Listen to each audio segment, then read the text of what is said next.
All right, welcome baseliners. We are live for another office hours. Yes, hello, hello. It is July 20th. This year is almost over, and we are still here doing our show. So thank you for tuning in, and thank you to our live studio. We do have another office hours this week, which is our impromptu conversations, which are some of our favorites, as we are all busy and heads down with our other efforts. So when shows are like this, that's a good sign. And with that, I will stop. She's going to hand the baton to somebody who will, either be naive enough to pick it up or whatever and all that. So, plenty of stuff. Sounds like you've made your going move, on. Mark. Yeah. Mark, why don't you talk about the what we talked about this morning? I think that is a great discussion to recount and possibly continue. Yeah, and basically the discussion that we were batting around today was, zero knowledge proofs. I mean, not just, sitting there as a root of trust or something that's going to validate that an event or an occurrence or an interaction happened. People want to see, hey, can I actually use that, in a larger scale, perhaps for analytics or for machine learning or something. And we basically said, likely not. Or if you do, it's going to have more limited capability than you might have anticipated. Zero knowledge proofs by design are opaque. The only thing that you could have would be the output of the zero knowledge proof. You could not go in and pry and see the inner workings of how that output happened, and that is by design, and that's why we rely on zero knowledge. But at the same time, if you can take that output and then you could then be able to, probably, develop analytic capability on that output, but then you would have to, do another proof. So if you have 10 outputs, you would need to generate 10 more proofs from that, if I got a lot of that correctly. But one question that I did have from that is, the output of a zero knowledge proof, in my understanding, is largely Boolean. It's true, false. This statement is correct or it is not. And the verification of the proof is either either the proof is correct or it's not. Yes. Right. The proof itself is a string.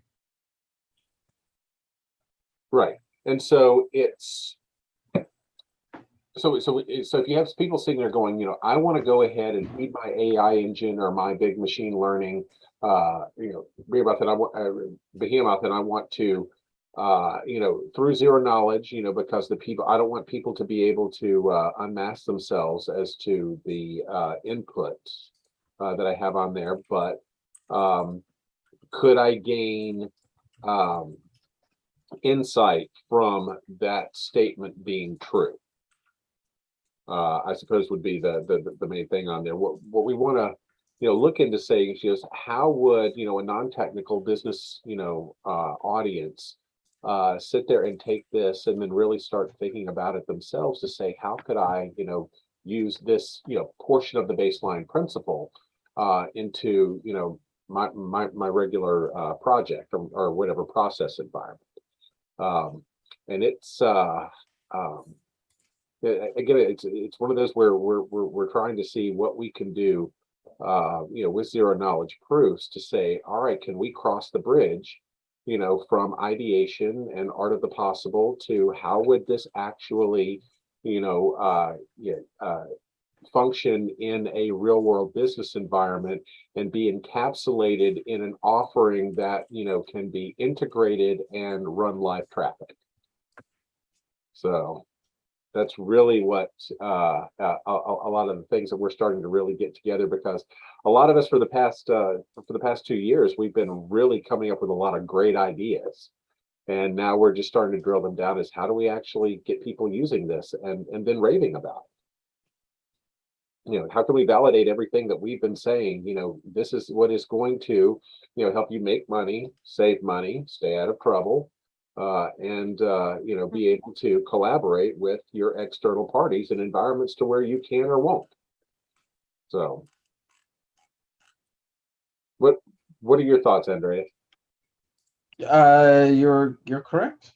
I mean, Okay. you need to the point is that no one cares about zero knowledge proofs, Right. right? Just a word, those three words together like make people throw up in their mouths a little bit, at least regular people, right?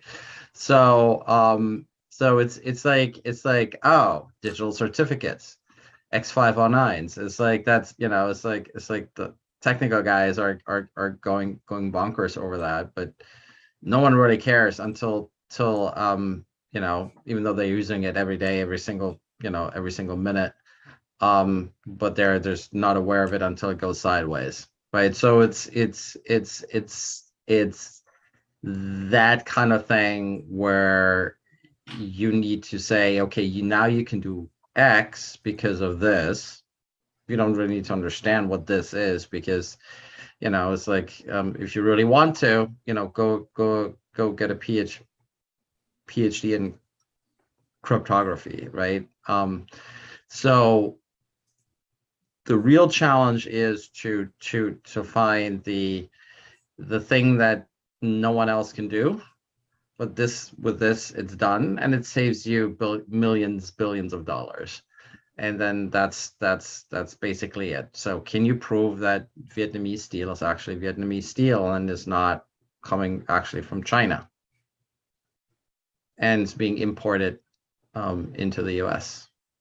That's a real multi-billion-dollar business problem Yeah. that Yeah. you could address with this thing if the entity that has the power to enforce these things says you must do this. Right. I mean, proof of origin. I mean, and then you have all of the different chain of custody from, the producer into the people that get it to the people that are going to ultimately use it. I mean, how does it get from Vietnam to wherever, the Middle East as part of a, steel as part of a new building project? We need to be able to prove the origin, and we're seeing a lot more interest in this. I am just kind of, paying attention and looking around within a lot of the compliance reporting, particularly with ESG, because what's really getting a lot of people and keeping them awake at night is many of the regulatory administration, a lot of the regulatory agencies that have these compliance frameworks, and there are over 4,000 of them. But what is really making people pay attention is a lot of these different regulatory bodies have been given enforcement action. They've been given badges and guns. And if they come in and, are take an interest in you, and your compliance is not where it needs to be, and it's not tidy and complete, they will then fine you. And you don't have any advocate or anyone in your corner to say, wait a minute, we didn't do that. There is no appeal process. You have to pay it just to make it go away. And that's what's really getting a lot of people saying, because we have no idea how big the fines can be. We don't want to have whatever our plight become, I don't know, maybe a political football or something like that gets adjudicated in the media and all of that. We would just like to go ahead and make sure that our reporting is complete. And a lot of enterprises, yes, we have our data, but we rely on data from our counterparties, as components of whatever it is that we make. A visible example that I saw a couple of months ago was Mars, the candy and confection company. They basically don't have sugar processing facilities. They don't grow sugar beets and sugar cane and process it and all, and nuts and all the different, component parts. If they're going to say that their products are, 100% sustainable or free trade or whatever they want to do, they have to be able to assert that, and that's going to require data from people that that they need to complete their reporting with and stuff. And, assuming, if it's a big enough, supplier, they may not want, to have that type of visibility to say, we don't want people to know how much sugar we provided to Mars and what percentage of our total output and sales that is going to entail. We just don't want all those, intelligence or insight into our into what we're doing. Or, in other industries, you're going to have strict data privacy, where it's like, I can't, particularly healthcare, which is also in pharma, which in, research and clinical trials and all of that, draconian data sharing. And most of it's done in paper and, are varying different formats and stuff. And, these are people that want to innovate, but they, just are unable to do so. And that's where you have zero knowledge and where you have baseline, to where it's like all your data remains where it's supposed to be. We are just proving the insights. And we are basically telling you, yes, you're good on this end.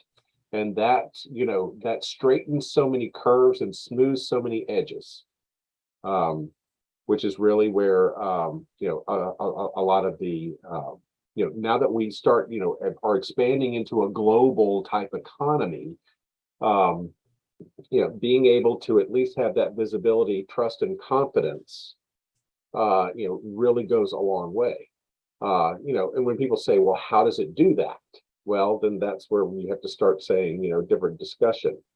It goes back to the blockchain days where people say, what is the best blockchain out there? And, my first question is, well, for what?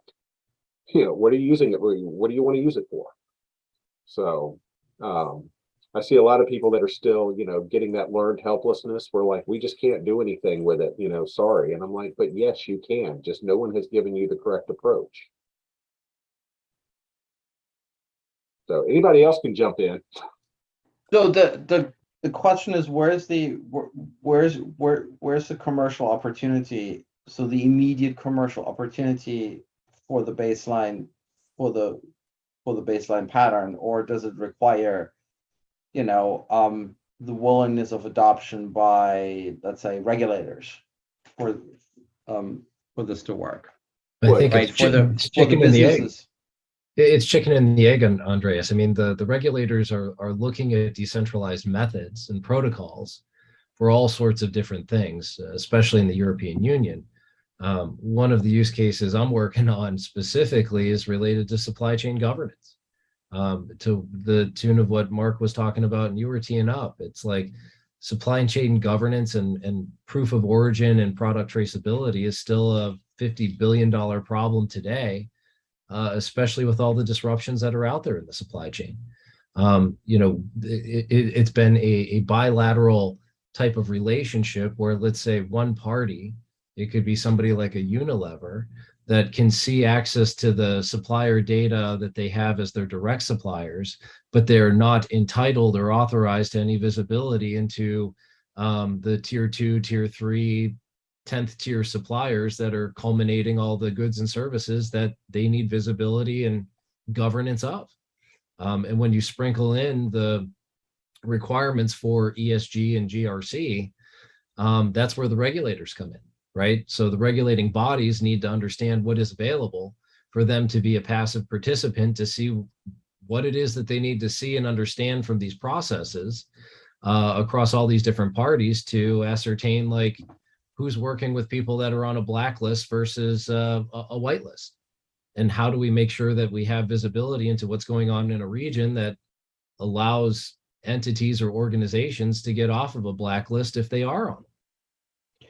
Well, I mean, what is realistically like this is, there are all these type of efforts, right? European Commission, et cetera, et cetera. They're all formulating this, but these are, we're talking about, best case scenarios, 3, more likely 5+ years of before any decisions are being made as to what type of technology is acceptable or not, right? But this time we're it's like I hope to be sitting on a beach in Costa Rica running my own bar. So it's more of a where are the near term, or I'm asking myself, especially for the, yes, the baseline pattern is very compelling, but where is the near-term commercial opportunity that can be implemented easily, such as with a simple reference implementation taking off the rack to deliver a proof of value in 3 weeks, 6 weeks, right? Where you immediately show, okay, we put $50,000 in, we saved $1 million, right? Well, It's like put in it's like 50 that. grand. If it costs them 50K to save $1 million, I'd say whoever priced that undervalued the service that you're No, providing. this is what like pilots and so forth go for these days, right? It's like people they're not willing to you need to be able to do proof of value. So it's really, I think it really is important to hone in on those use cases, not only use cases, but making something available quickly that can be leveraged by, any business, not business as a customer, but any business to build out and take and commercialize quickly, right? Because what we need is in order for this community to thrive, is we need commercialization stories beyond one, and that is really important, that we get to that point really quickly. So that was my, that's the question that I'm putting forth, is where is that? Is the technology just simply too immature to do it in a way that is easy and seamless to implement? Because businesses have gotten to the point where, if you're in a large corporation, the biggest complaint of the CIO and the CISO is that they don't know that the business is buying this SaaS service, that SaaS service, but expects IT to manage it, even though they don't know anything about it, right? And then they're doing self-integration and all kinds of like stuff, and it's just a bloody mess because it's so easy. And how do we, where is the value lift so great that it's basically a no-brainer, right? To do this. All of these use cases we've been discussing is great. They require a significant lift organizationally, and from an investment point of view. Right. And I think most of those need to be coming from the business non-technical domains, just because right now, all of these different competing solutions and emerging technologies, are all vying for at least some face time, or at least a little bit of attention in a very crowded and noisy space. I mean, the CIO, the CTO, the CISO, I mean, they're getting inundated by all of these different, hey, check out our way of doing it. And after listening to that day in, day out, you start to get really numb to it. And so that's where you have to have the people that, are from the, outside of that domain, that generally have the budgets and want to go ahead and push this through. And at the same time, you've got to have a really good, I guess, product manager who can really, maintain the communication flow and, have the checks and balances and stuff.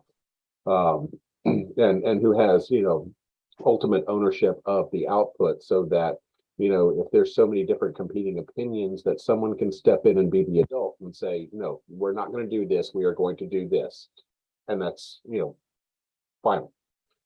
So, and right now, I mean, you're getting a lot of people like, well, okay, well, who? And a lot of people, naturally say, well, the controller or the CFO or maybe the chief risk officer, somewhere around in there. And too many people, I guess, are playing this waiting for Godot thing, where it's like, okay, let's go, but don't really do anything. It's a lot of times, there's the old saying, I guess, within the U.S. Navy SEALs, let's suit up and get wet. And so that's trying to get people that will do that, to say, let's suit up and jump in. So Well, that requires a mission, doesn't it? With a mission Requires a objective, mission. with a mission objective, well-defined outcomes and so forth, right? It's like otherwise, why suit up? Well, there's that, but also I think within large enterprises, you need to give them a certain amount of immunity to say, you know what, you try this and you are completely free to fail, but you're going to learn and stuff. And I think so many people are so reticent to do this because they feel as though they're putting their hand on the block. That somebody somewhere is going to say, hey, wait a minute, you guys are doing something new and it actually looks kind of cool, and that's going to threaten my matrix. And so I'm going to sit there and see what I can do and throw as many obstacles as I can.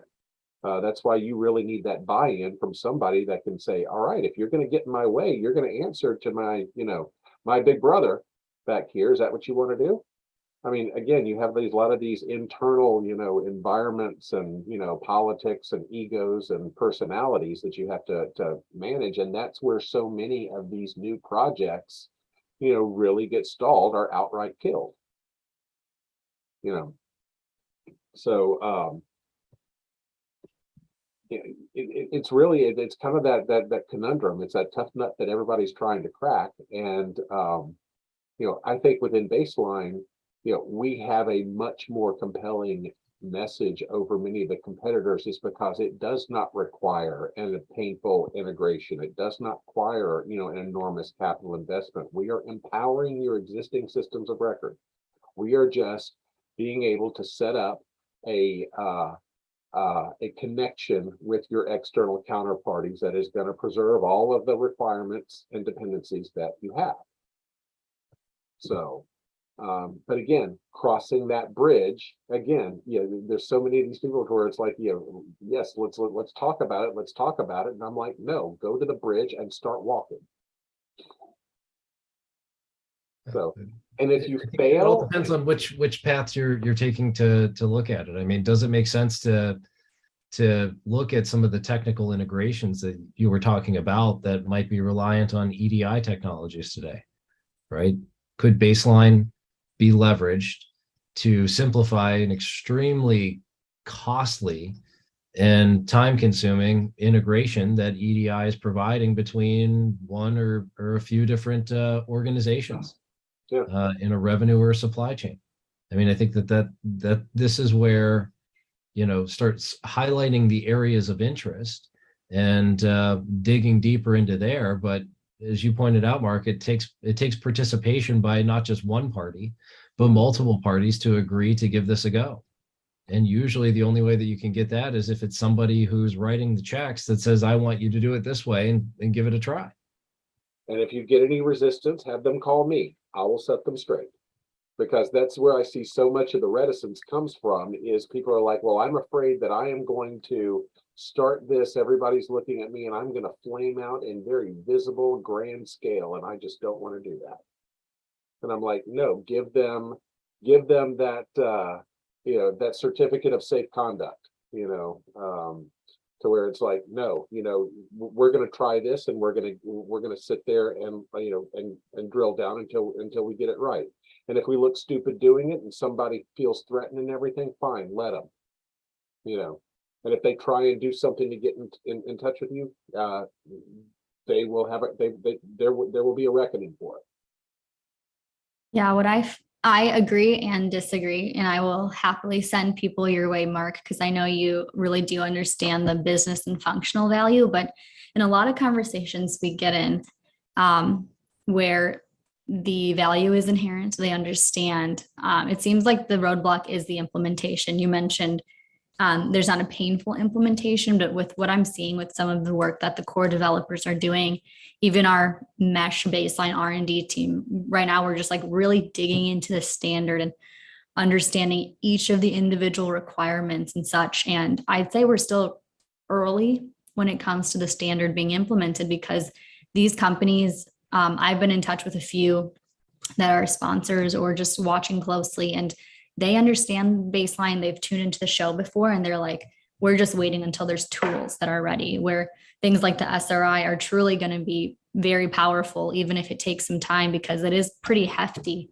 But once that work is done, we can kind of start approaching that next stage of, yep. But I mean, it wouldn't be as hefty as, say, a blockchain implementation. And that's where a lot of us are veterans of that, to where, we talked all about, what blockchain could do, and, how it was gonna make us all taller, smarter, get all the weeds out of our lawn and all of that. But then when it came time to an integration, a lot of this was like, wait a minute, we're actually, by doing this, we're displacing a really, healthy and healthy part of the existing environment. And and we're displacing something like an ERP system, which is not going to go anywhere, because that's a multi-million-dollar investment that's already gone through its painful implementation. A lot of people are like, and plus, getting down to the nitty gritty, and it's not very popular, but in so many use cases, with blockchain, specifically private permissioned, flavor of blockchain, we could not demonstrate that blockchain solution could outperform the relational database, the existing solution, and do it cost effectively. So it wasn't going to go anywhere. Just because, for a while, I think there was a buzz to where you had CTO like, we're using blockchain technology to, prove, the entire provenance of, this flat of strawberries, or, within certain implementation, or, within maritime shipping. And we're going to really, weave that in with the cargo insurance, so we've got the movement of the goods, but we also have the, financial and risk management attachment points, following that. And, it worked great on paper, but it was, when it came to the implementation, not only were you staring some of the, I guess, the limitations or shortcomings of what had been considered for the solution, the technical aspect, but there was also the human factors, in some of these, large supply chain type, the supply chain projects and stuff, to where it's like, okay, how do we actually sit there and drill down, just to use strawberries, all the farmers and stuff like that? Well, they have to then become, add another, process to their existing environment, to where they say, okay, well, I've got to put either these ID tags, these RFID or near field IoT sensors on everything that I put out. And there were a lot of unanswered questions. So am I doing it on each little, container, or am I doing it on the whole flat? At what point am I putting it on there? And happy to do it, but that's going to require some commitment and some investment. And who absorbs that cost? Is it me? Better not be. And again, that was a lot of unanswered questions that really ultimately never really moved it to the adoption levels that they were originally hoping for, or at least intended. And it was, just in the tiny little details. That's where the devil was. And so, now, I mean, it's pretty obvious as to, the potential of it. But a lot of people say, when it comes time to make it happen, they don't quite know what to do. So. Yeah. I don't know. I agree with Sonal. We need the tools for people to just grab a data set, activate it into the baseline standard, and prove it out quickly and effectively. We got to remove those barriers, because people, I'm right there with you, Sonal. People are like, hey, this sounds great, but it's still muddy for people to get going. Yeah. You always we gotta clear up the water for them. Yeah. So when you hear me say, how can I get baseline by next Friday? If I get that question, because that is someone who is engaged and actually wants to move forward, and is probably willing to commit resources, time, energy, investment to it. And I don't like turning that type of conversation down. For that, right? But there is the point, the resources, right? And the question is, what type of resources? Right now, It's like, if you want to do it, you need, um, people who have worked with cryptography before, who understand how to use cryptography, they understand how to write zero knowledge circuits. It's like there's a lot of intellectual lift Mhm. that is required at this point to even do something really, really simple, right? And I think we haven't. So there are really two things that, in my opinion, that are necessary. One is the tooling, as all said. We need to really, put the pedal to the metal there. That's one thing. The other thing is, we really haven't worked hard enough to come up with the right approach for enterprises, where it can say, look, you can do a baseline pattern like this, and it can be easily, if you just want to see how it works, it's like, you don't need a, a, a standards compliant implementation. That can come later. It's about the power of the baseline pattern. Mhm. How can you simply do that without much resources, without having to do things, to do a whole lot of work, to see what it can do, right? And we have not, also as a community, have not done a good job to really to really find that simplest of things to do to demonstrate value quickly. And that's a yeah, I would say that as a call for action. I'm including myself in that, right? I'm not saying great. No, we all have not really done that, and we really haven't done the work to get there. So, and I think that is really that's part of the community work that we need to think about. What is this simplest way, right? The most simplest way, right? To demonstrate the value of the baseline pattern.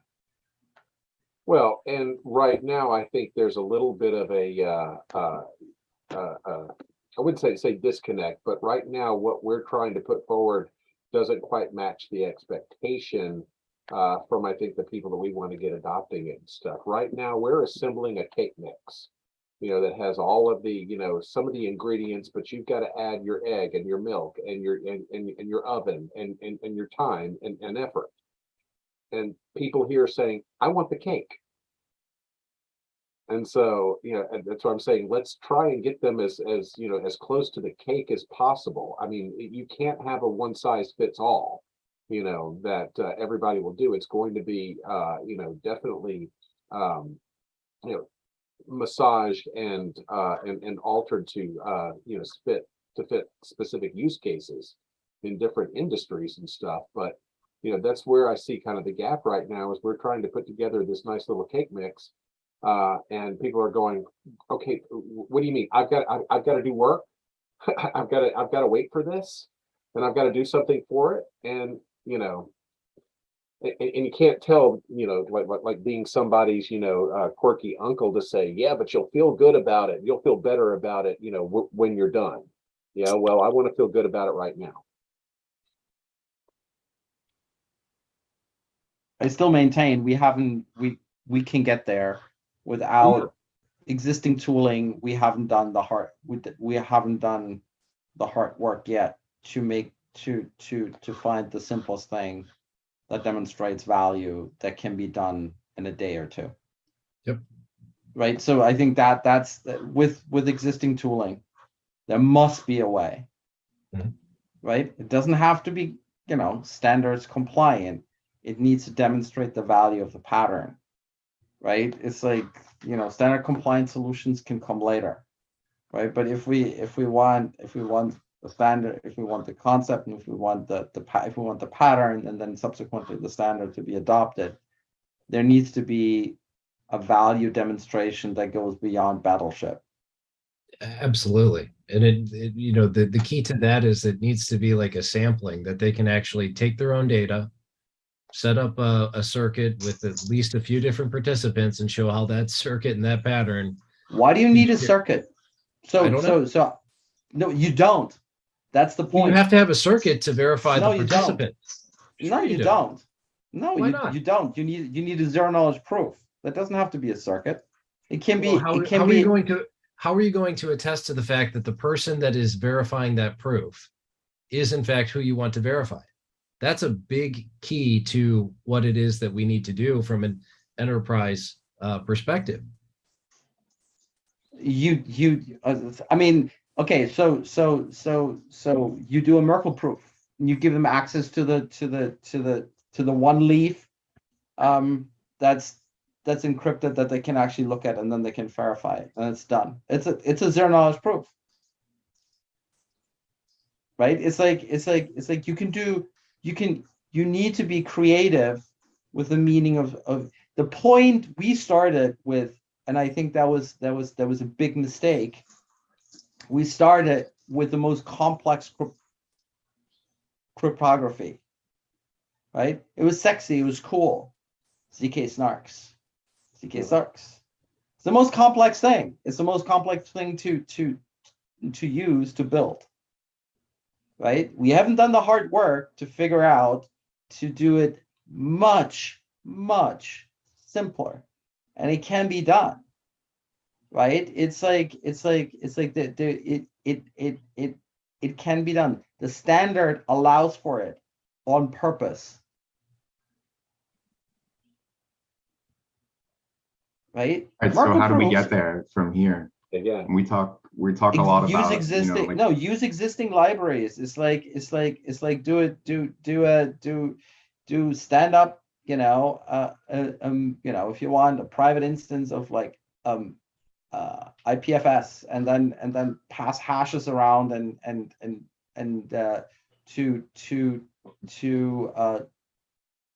to Merkle trees and utilize libraries and have a very simple endpoint that people can hit, and this is the statement you're verifying. Boom, right?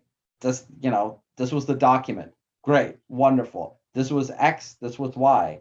It's like you want to do range proofs. Great. Use precedent commitments, existing libraries, everything. We haven't done the hard work to figure out what's the simplest thing that delivers value that we can utilize, that we can do with existing tooling in an easy way. Yes, can we slap it? Is it going to be standard compliant? No. Does it going to have a work group? No. Is it going to have multiple work steps? No. That's not the point. Well, then why don't we just tackle something super easy like proof of age? well, let's do that work right now. What's going to produce the most value? You think proof of age will? Well, just something mean- simple that holds some value, right? You got to get into a bar, you got to buy a pack of cigarettes, you got to do whatever. You got to show that you're old enough to buy those, but without providing the underlying data. It's something along those lines. Proof of membership, proof of something. So I can tell you right now that Digital Bazaar is running a pilot with the American Association of Convenience Stores, utilizing selective disclosure with verifiable credentials, right? What still has to happen, QR code, scan in, wonderful digital signatures verified, all the good stuff, right? W3C compliant, verifiable credentials, DIDs, and all of that stuff. The clerk still needs to look at the driver's license, right? Even though it's in principle not necessary, they still need to do it, right? Because why? Because the regulator goes and says, it's like, no. It's like this is required for regulatory compliance. Great, wonderful thing, right? First demonstration that you can do it. It still is not delivering the full value because of constraints. So again, Well, why don't we just tackle that head on? Because a lot of the mechanisms today are scanning the barcodes on the back of the licenses. So why don't we just obfuscate the information capture from that barcode read? Yeah, and then working that into the POS systems of so it's like it's the okay, I'm being facetious here, but I'm being facetious here on purpose, right? It's like the point here is we need to think much harder, right, and be much more creative, right, to come up with the right thing that people are willing to pay money for and that we can deliver with simple tools that exist today that we can slap together and say, you get these people together, we can demonstrate it to you within a week, no money down. Or, it's like something super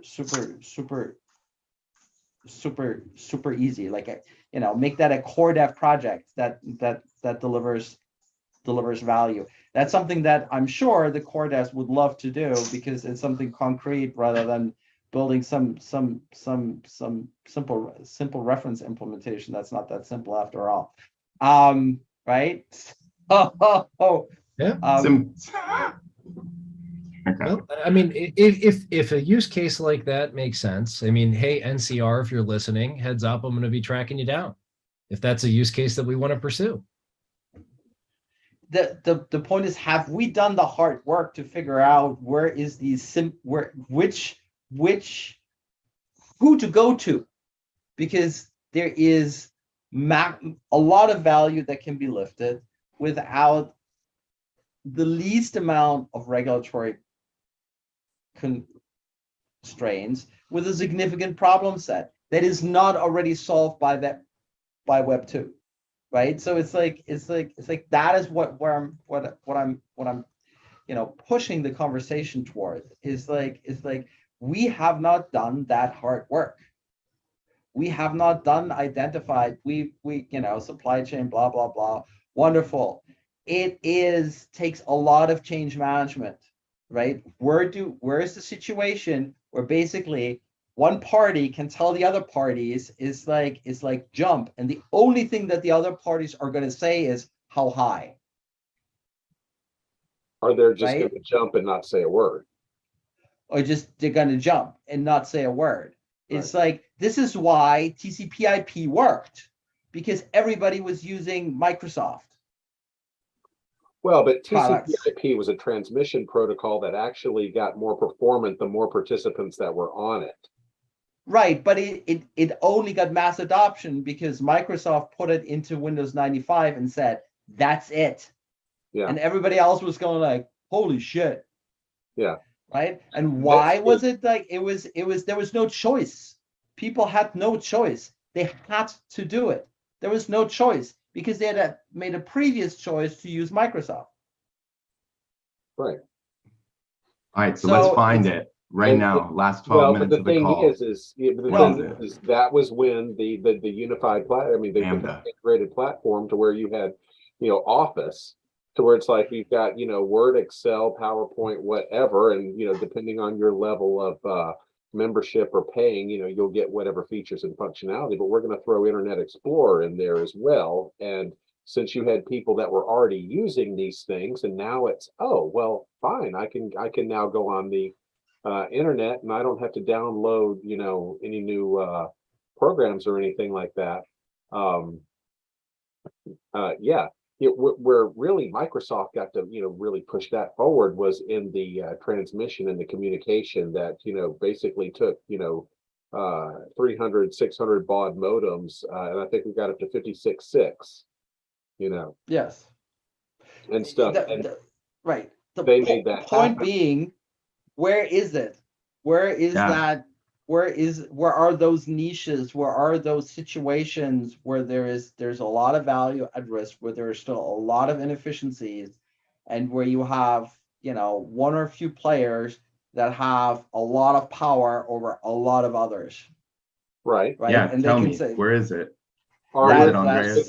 That's ours. That's our job to find out. The challenge is to get into the, because again, it's multi-party, right? You need to get a couple of those players together. And in my opinion, where we need to go also from an outreach team is go into industry standard bodies, not tech standards, business standards bodies, because they have working groups that are discussing these problems. They're trying to define standards for common business problems in their industry. That is where the discussions are happening, and that is where the participants are, where you can go in and say, look, this can be done this way. Well, it's like the original conundrum, it's where everybody is looking for software. They're looking for that killer app. Is it the best? Maybe not. Right? So we need to But go it's where they one that are. everybody uses. Well, we need to go where they are already congregating, right? It's like we need to find the water holes in the Sahara where all the animals are going to come, Where we can hunt our prey. Mhm. where we can hunt our prey. Thank you, Keith, for being as always on point and highly graphic. Yeah. You're welcome. So thank you. So I think that is, I think, what the outreach team could really do is to because you need to, not individual companies, in my opinion, is where you go, but you have groups of companies that are already talking about a common business problem. Mhm. Because they're willing to implement change. They're talking about standards. They're talking about use cases that are important to them. So if you can get those that are in there, and even if it's only half to do that, that's the key thing. So outreach team, that's my challenge to you guys, and happy to tag along. Find those SDOs, find those working groups, get in there, participate and say, because Oasis has a lot of leverage. Of course. Right? Of course. They can say, it's like, look, we've identified these things. There's stuff that's going on. Let us present to those identified working groups. So my two-way, to bring it back to our beloved cryptosphere, to what in my opinion is probably a possible way to success, because you're already getting into you're starting at the watering hole, rather than trying to point the animals to the watering hole. Yes. But one thing where you run into is everybody is friendly and cordial at the watering hole.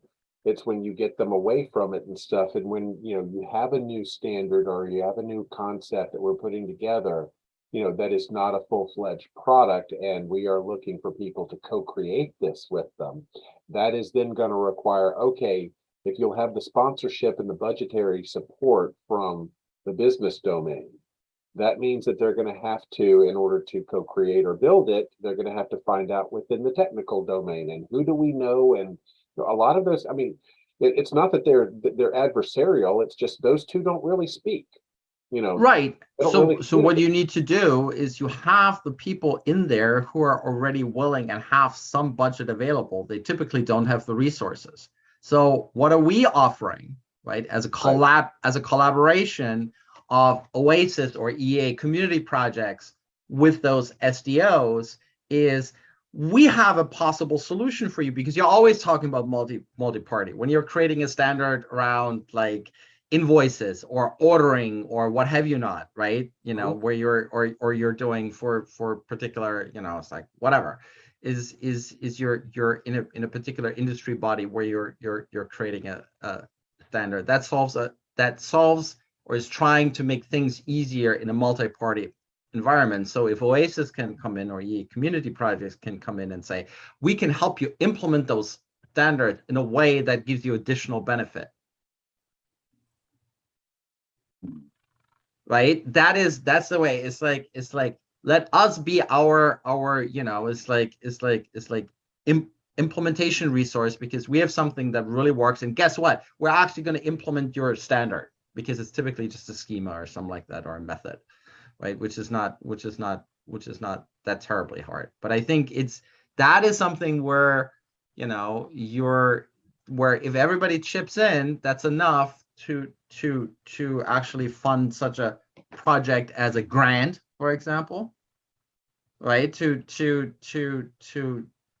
core devs to come together to do it, right? So or put it on Gitcoin, right? Or do both. In my opinion, this is where we need to go, because talking with individual companies is not going to go, is a much longer pole in the tent than if you actually talk to groups of people that already have a reason to be there and together because they chose to be there.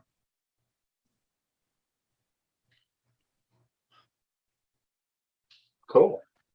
How do we find those water holes? Those watering Well, holes. Those holes. I already for water. reached out to a few. I think on the next outreach meeting, let's pull together the comprehensive list of everybody from like the TM forum in the telco industry to clock and legal industry to NRF for the retail industry. They all Right, exist. so We all have Sono, contacts. right? Let's Meth, Moby, start breaking right? bread. Like Yeah, Meth, Moby, I have a they have meeting with pilots Moby on going Thursday. Oh, good. So let's do it. Say hi to Tram. I'm their interim CTO, basically. Fantastic. So so I think that those are my two cents. It's like, this is what I have been thinking about this for a while, and I think that from what I've been seeing, right, also from the projects that I'm involved in, this seems to be the shortest path to success. I believe it's an hypothesis, right? But so far, the going after individual companies hasn't really gotten us anywhere. Well, it's a slow haul because you gotta pick them off one at a time. Exactly, right? So it's like I'd rather shoot fish in a barrel than in the ocean to channel Keith right here. Whoa, don't go just changing everything.